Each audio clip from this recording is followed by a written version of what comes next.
Hey y'all, Alex Rutledge here with Bloodline TV. Most of you know me from deer and turkey hunting, but my other passion is smallmouth fishing, and today we're on the river, the Current River in southern Missouri, and I'm here with good friend outdoor rider Bill Cooper, and our subject today is going to be fall turkey hunting.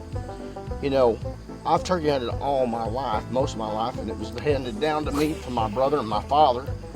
And fall turkey hunting, deer hunting, elk hunting, whatever it may be, you're only as good as the property you hunt. Remember that. So that being said, you got to have the animals on the property you're hunting. There's no assuming. You need to make sure they're there. And how do you know they're there? Is visually seeing them. Trail camera pictures. We use the Spy Point trail cameras, which is the fastest growing trail camera company in the nation. Once you know these birds are there, then you know you've got something to hunt. So that being said, knowing where the birds are at helps you get on them. Then the next thing is, if you got time to scout, is to find out their patterns, especially in the fall. If you're hunting fall gobblers, is find out their patterns by the use of trail cameras or visually seeing them, or hearsay from friends that you trust what they tell you. So knowing where they're at, knowing where they roost and setting up on them. And you know, gobblers in the fall, they will be vocal. They will gobble, they will strut.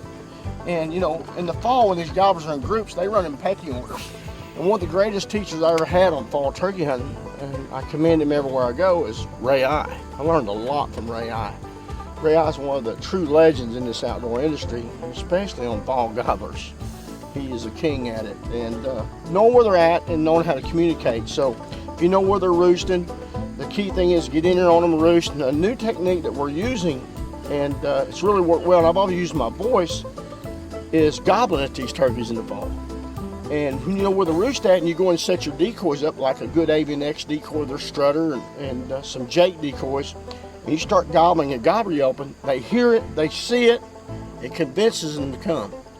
And you can catch some of this footage and see some of the footage with D&D Outdoors. These guys have got it mastered.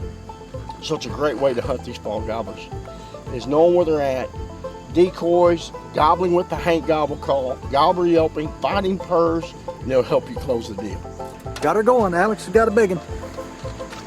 Oh, nice fish. You know, when you're in the woods, say you're hunting the timber, you know, birds will be in the timber, especially if it's very warm weather. They like to go in the timber, stay cool. You're going to look for scratching. Again, you're going to look for the droppings of the gobbler droppings. And go around water holes, especially if it's really dry. You want to go to watering holes and look for these tracks. And once you find breast feathers, black breast feathers, bronze tip, that tells you that's gobbler's feathers too. They'll also, you will find dusting areas in the fall. So that's another key element that you need to look for in scouting for fall gobblers.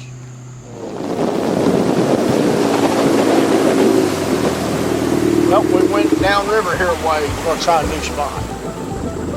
Caught a pretty good mess today. I think we've had probably 6 or 7 keepers. We've lost about that many too.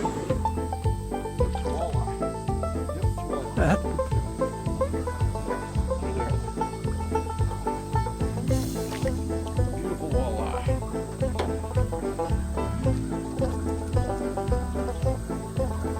Look at that.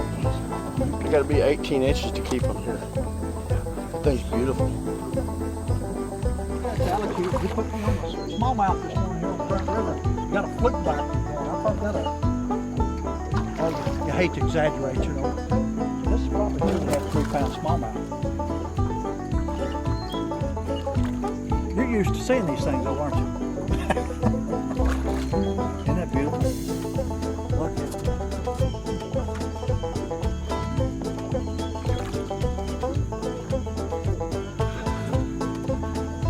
Well, it's not any more fun than that, is it?